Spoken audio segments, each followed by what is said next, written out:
దేవుని మహోన్నతమైన నామానికి మహిమ కలుగును గాక.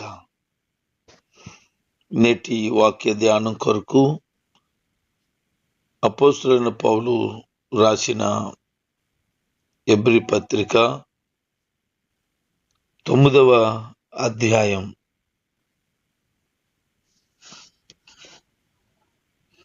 పాత నిబంధన గ్రంథంలో ఒక ప్రాముఖ్యమైనటువంటి గుడారము ఉండెను. ఆ గుడారం ప్రత్యక్ష గుడారం. పౌలు గారు పాత నిబంధనలో ఉన్న విషయాలను జ్ఞాపకము చేస్తూ ఈ హెబ్రీ పత్రిక రాశారు. పాత నిబంధనలో ఉన్న ఈ ప్రత్యక్ష గుడారములో జరుగుతున్న విశిష్ట విషయాలను ఆత్మ సంబంధంగా ఆపాదిస్తూ అది సాదృశ్య రూపముగా ఉంది అని చెప్పకనే చెప్తూ ఉన్నాడు. గడిచిన దినాల్లో ప్రధాన యాజకుని గురించి చాలా విషయాలు మాట్లాడారు. ఇప్పుడు ఆ ప్రధాన యాజకునికి ప్రధానమైనటువంటి ప్రత్యక్ష గుడారం గురించి చెప్తున్నారు. ఈ ప్రత్యక్ష గుడారము 3 భాగాలు. 1 ఆవరణం, 2 పరిశుద్ధ స్థలం, 3 అతి పరిశుద్ధ స్థలం. ఆవరణములో బలిపీఠం, గంగాళం ఉంటాయి. పరిశుద్ధ స్థలములో దీపస్తంభం, సముఖపు రొట్టెల బల్ల, ధూపవేదిక ఉంటాయి. అతి పరిశుద్ధ స్థలములో మందసం, కరుణాపీఠం ఉంటుంది. ఈ 3 విషయాలను ప్రస్తావన తెస్తూ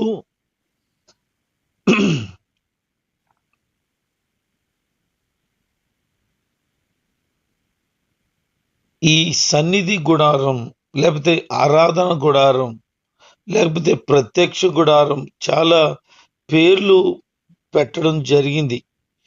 ఈ యొక్క ప్రత్యక్ష గుడారములో 2 భాగాలు ఉన్నాయి. లోపల భాగము అది పరిశుద్ధ స్థలం అయితే, మరొక లోపల భాగం ఉంది, దాన్ని అతి పరిశుద్ధ స్థలం అన్నారు. ఈ 2 స్థలాలను డివైడ్ చేయడానికి మధ్యలో ఒక తెర ఉంటది, అడ్డు తెర. ఈ తెర లోపల అనగా అతి పరిశుద్ధ స్థలంలో మందసం ఉంది. మందసము అనగా పెట్టె. ఆ పెట్టె మీద ఒక మూత ఉంది, దాన్ని కరుణాపీఠం అన్నారు. ఈ కరుణాపీఠం పైన 2 దేవదూతలు, కెరూబులు, ఒకదానికి ఒకటి ఎదురుగా రెక్కలు చాచి ఆ మధ్యలో ఉన్న భాగం వైపు చూస్తున్నట్లుగా ఉంటాయి. ఆ మధ్యలో ఒక రౌండ్గా ఒకటి చేయబడి ఉంటది. ఆ స్థలంలో నుంచి ప్రభు స్వరాన్ని వినిపింపజేస్తాడు.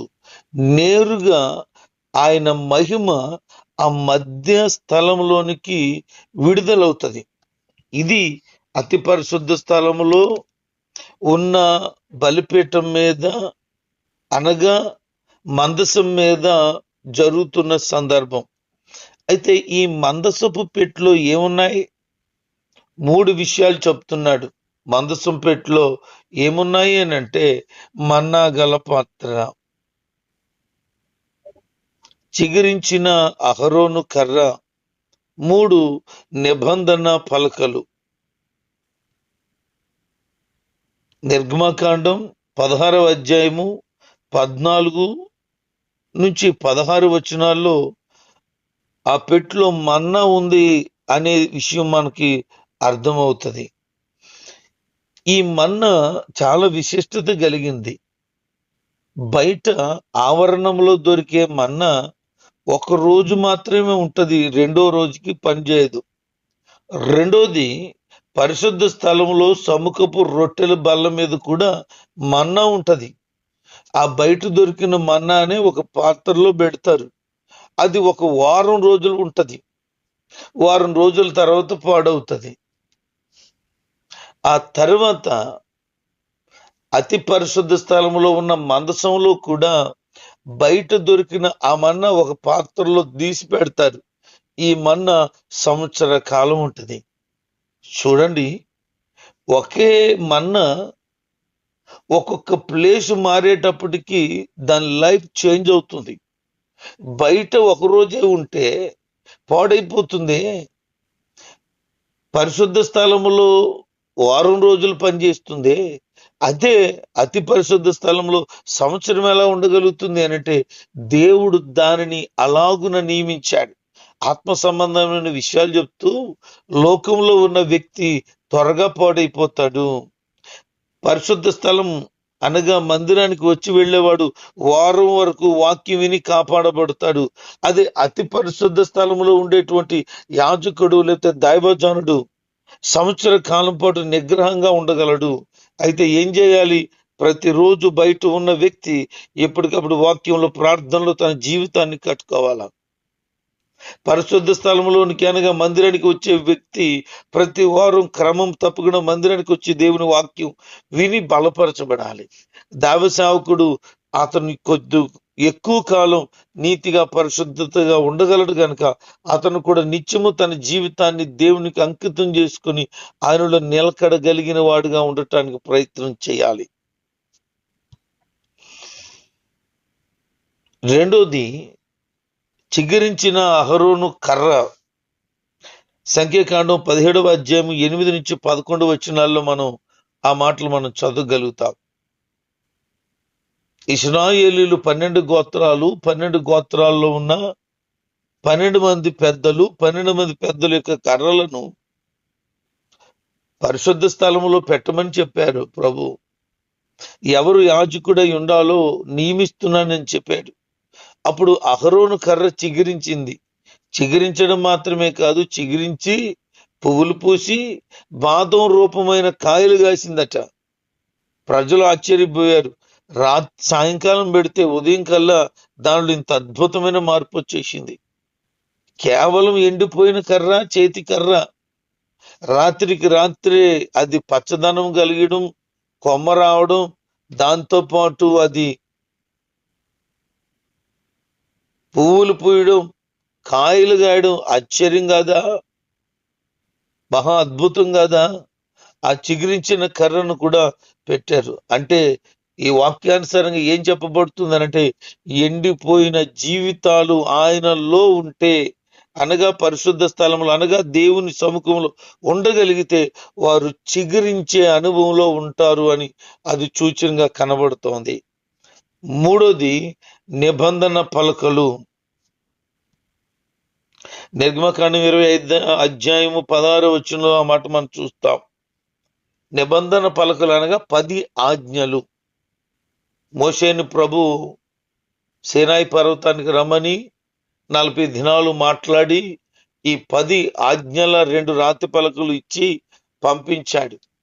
ఆ తర్వాత ఆ పైనుంచి దిగి వస్తుండగా ప్రజలను చూసినప్పుడు వారు విగ్రహారాధన చేస్తూ దేవుని కోపం రేపితే తట్టుకోలేనటువంటి మోషే ఆ 2 రాతి పలకలను ఇసిరేశాడు. అవి పగిలిపోయాయి.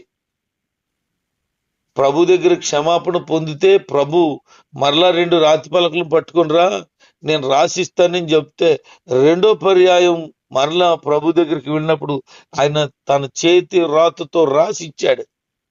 ఆ నిబంధన పలకలు మందసంలో పెట్టారు. ఈ నిబంధన పలకలు ఏం సూచిస్తున్నాయి అనంటే దేవుని వాక్యం మనలో ఉండాలి, అది భద్రపరచబడి ఉండాలి. అందుకనే నీ హృదయం అనే పలక మీద ఆయన మాటలు రాసుకో అని చెప్పబడం జరిగింది. అంటే నీలో దేవుని వాక్యం ఉండాలి, నీవు దేవుని వాక్యానుసారంగా జీవించాలి. ఆ తర్వాత కరుణాపీఠం ఉందే, ఈ కరుణాపీఠం 4 పక్కల కొమ్ములు ఉన్నాయి. అవి 4 దిక్కులకు చూచిన, 4 సువార్తలకు చూచిన. దాని మీద కెరూబులు ఉన్నాయే, ఈ కెరూబులు దేవదూతలకు సూచన. నిర్గమకాండం 25 అధ్యాయము 17 నుంచి 22 వచనాలు చదివితే అక్కడ మనకు తెలుస్తుంది. అక్కడ దేవుని మహిమ ఉందట. ఇవన్నీ యాజకులు తయారు చేసి ఆ ప్రత్యక్ష గుడారములో దాన్ని సిద్ధపాటు చేసినప్పుడు దైవికమైన పరిచర్య జరిగించటానికై దాన్ని సిద్ధపరచడం జరిగింది. అయితే యాజకులు పరిశుద్ధ స్థలంలోనికి వారానికి ఒక్క పర్యాయం వెళ్తారు. ప్రతిరోజు సాయంత్రం ఒక యాజకుడు దీపస్తంభం మీద ఉన్నటువంటి నూనెను వేస్తూ దాన్ని ఉదయం సాయంత్రం వెలిగిస్తాడు. పరిశుద్ధ స్థలంలో ఇలాగ జరిగితే అతి పరిశుద్ధ స్థలంలోనికి సంవత్సరానికి ఒక్క పర్యాయం మాత్రమే ప్రధాన యాజకుడు వెళ్తాడు.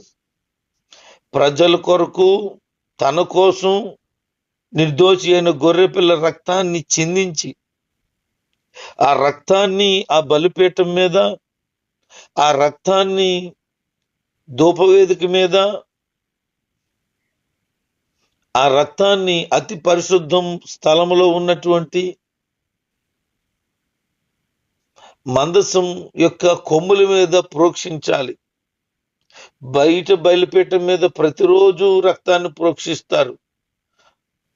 లోపల పరిశుద్ధ స్థలములో ఉన్నటువంటి ధూపవేదికకు వారానికి ఒక్కసారి ప్రోక్షిస్తారు. అతి పరిశుద్ధ స్థలంలో ఉన్న మందసంని సంవత్సరానికి ఒక్కసారి ప్రోక్షిస్తారు. అది ప్రధాన యాజకుడు చేసే పని. ఎందుకు? పాప ప్రక్షాళన కోసం.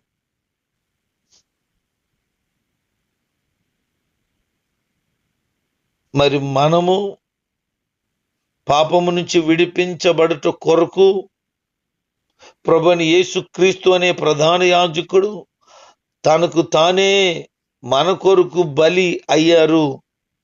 అందుకని దేవుని లేఖనాలు ఏం సెలవిస్తున్నాయంటే, ఆయన మన కొరకు బలి అయిన గొర్రె పిల్ల.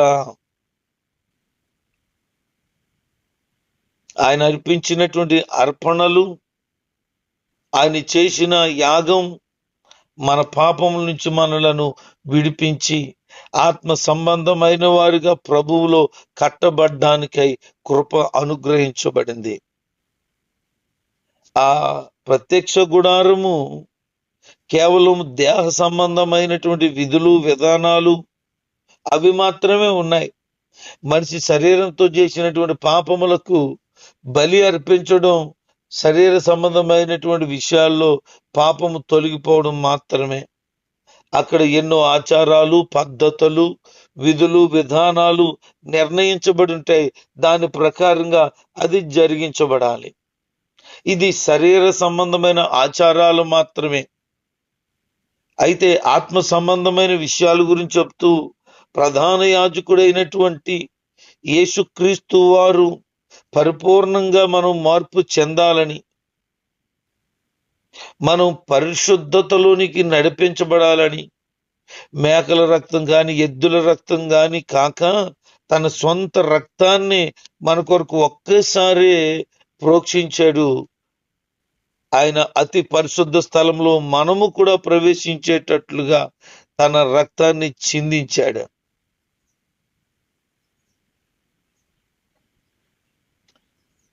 చిందించబడిన మేకల రక్తం కానీ, ఎద్దుల రక్తం కానీ, దూడల రక్తం కానీ అశుద్ధమైన వాటి మీద చల్లడం, శరీరాన్ని శుద్ధి చేయడం, ఆ కాలంలో జరిగితే అది పవిత్రపరచబడింది అన్నారు. మరి ఇప్పుడు ఏమైంది? యేసుక్రీస్తు యొక్క రక్తం ప్రోక్షించడాన్ని బట్టి మన హృదయ అంతరంగము పరిశుద్ధపరచబడింది. దేవుని కొరకు నిలబడేటట్లుగా పరిశుద్ధమైన జీవితమును మనం సొంతం చేసుకోగలిగినట్లుగా, శాశ్వతమైనటువంటి దేవునిలో మనం ఉండగలిగినట్లుగా, నిష్కళంకమైన వారిగా మార్చబడగలిగినట్లుగా మన కొరకు యేసుక్రీస్తు అప్పగించబడ్డాడు. మన మనస్సాక్షిని శుద్ధి చేశాడు. ఈరోజు శరీరం శుద్ధి కాదండి, మనస్సాక్షి శుద్ధి అయింది, అనగా హృదయం శుద్ధి అయింది. పరిశుద్ధత కలిగిన వారముగా మార్చబడ్డాం. మొదట నిబంధన అతిక్రమాల కోసం బలి అర్పిస్తే, కొత్త నిబంధనలో మధ్యవర్తి అయినటువంటి యేసుక్రీస్తు వారు శాశ్వతమైన వారసత్వాన్ని మనకు అనుగ్రహించడానికి ఆయన తన బలి కార్యాన్ని జరిగించి సిలువ వేయబడి మనలను విమోచించడం జరిగింది. ఈరోజు మనం విమోచించబడిన వారమై ఉన్నాము. మరణ శాసనము కొట్టివేయబడింది, మరణము నుంచి తప్పించబడ్డాం. ఒక వ్యక్తి తన యావదాస్తిని పిల్లలకు రాసినప్పుడు అతన్ని మరణాంతరం కూడా చెందుతుంది అని అంటాడు. అది మరణ శాసనం. అతను బ్రతికున్నంత వరకు అది చెల్లదు కదా. అలాగే యేసుక్రీస్తు వారు నిబంధన మరణ శాసనం, ఆయన మరణించడం ద్వారా, ఆ బలి రక్తము ద్వారా, ఆయన చేసిన త్యాగము ద్వారా మనకు విడుదలను, విమోచనను కలగడం జరిగింది. ధర్మశాస్త్ర ప్రకారంగా ప్రతి ఆజ్ఞ కూడా ప్రజలు చెప్పిన తర్వాత అది నీళ్లలో, రక్తవర్ణములో, గొర్రెబొచ్చులోను, ఇసోపుతోను, కోడుల యొక్క, మేకల యొక్క రక్తమును తీసి, ఇదే మీ కొరకు నిబంధన రక్తం అని ప్రధాన యాజకుడు చెప్పేవాడు. అప్పుడు అది బలిపీఠం మీద, కొమ్ముల మీద ప్రోక్షించబడేది. అట్టి విధంగానే అక్కడ సేవా పరిచర్యకు వినియోగించేటువంటి ప్రతి పాత్ర మీద ఆ రక్తాన్ని ప్రోక్షించేవాళ్ళు. ఈరోజు ఆ రక్తము మన మీద ప్రోక్షించబడింది. మనం పరిశుద్ధపరచబడ్డాం. పరలోక సంబంధమైనటువంటి వస్తువులు శుద్ధి చేయబడటానికి పరలోక సంబంధమైనటువంటి దేవుడే వాటిని శుద్ధి చేయడానికి బలిగా అర్పించబడ్డాడు అని చెప్పబడుతుంది. యేసుక్రీస్తు యొక్క రక్తం మనల్ని శుద్ధి చేసి ఆయన నిత్యత్వంలోనికి మనల్ని నడిపించింది. అందుకనే వాక్యములు ఇలా సెలవిస్తా ఉన్నాడు. యోహాను పత్రిక, యోహాను సువార్త 14వ అధ్యాయంలో, ఇదిగో మీ కొరకు స్థలములు సిద్ధపరచబడడానికి నేను వెళుతున్నాను అని. అంటే మనందరి కొరకు నిత్యత్వంలో ప్రభు అనుగ్రహించుచున్న ఆ మహిమ కలిగిన రాజ్యములో ఉండటానికి నివాసములు ఏర్పాటు చేయబడ్డాయి. అందులో మనం ఉండబోతున్నాము. జగత్ పునాది వేయబడక మునిపే ఆయన మన కొరకు బలిగా అర్పించవలసిన వాడై ఉన్నాడు అని తెలియచేయబడినట్లుగా ఒక్కసారే ఆయన బలిగా అర్పించబడ్డాడు. ఆయన ఆ బలిగా అర్పించబడిన విధానములో మనము పరిశుద్ధపరచబడ్డాం. ఏమి గొప్ప ధన్యత! మనం శుద్ధి చేయబడి నీతిమంతులుగా తీర్చబడి నిత్యత్వానికి వారసత్వం కలిగిన వారిగా మార్చబడ్డాం. యేసుక్రీస్తు ఒకేసారి చేసిన ఈ బలి అనేక మందికి విడుదలను, విమోచనను, రక్షణనుగా మార్చబడింది. ఆ ప్రభువారు చేసిన త్యాగం వలన మనం ఆయనలోనికి చేర్చబడటానికి నిత్యత్వంలోనికి అడుగు పెట్టడానికి ఎదురు చూచేవారముగా ఉన్నాం. ఆయన ప్రత్యక్షత కొరకు, ఆయన రాకడ కొరకు ఎదురు చూస్తూ ఉన్నాం. అతి పరిశుద్ధ స్థలములో ప్రవేశించినటువంటి ప్రధాన యాజకుడు మరలా బయటికి తిరిగి రావడం గురించి బయట ప్రజలు ఎదురు చూస్తారు. అలాగే నిజమైనటువంటి అతి పరిశుద్ధ స్థలము అనగా సాక్షాత్తు పరలోకంలో ప్రవేశించిన యేసుక్రీస్తు ప్రభువారు మరలా రావటానికి కొరకు ప్రజలు ఎదురు చూస్తున్నారు. మొదటి రాకడ నుంచి రెండో రాకడ వరకు ఈ యుగమంతా మహా ప్రాయశ్చిత్త దినం వంటి దాని మాట మనం గుర్తు చేసుకోవాలి. ఆయన రాకడ కొరకు ఎదురు చూసేవారమై ఉందాం. ఆయన రాకడలో ఎత్తబడే ధన్యతను పొందుకుందాం. ఆయన మనకి ముక్తిని ప్రసాదించటానికి రాబోతున్నాడు. ఆయన కొరకు కనిపెట్టుకుందాం. దేవుడి వాక్యం మన వెనుకటినే దీవించి వాక్యానుసారంగా మనల్ని జీవింపచేసి మనకు విడుదల విమోచన ఇచ్చిన యేసు క్రీస్తు వైపు చూస్తూ సాగిపోదాం.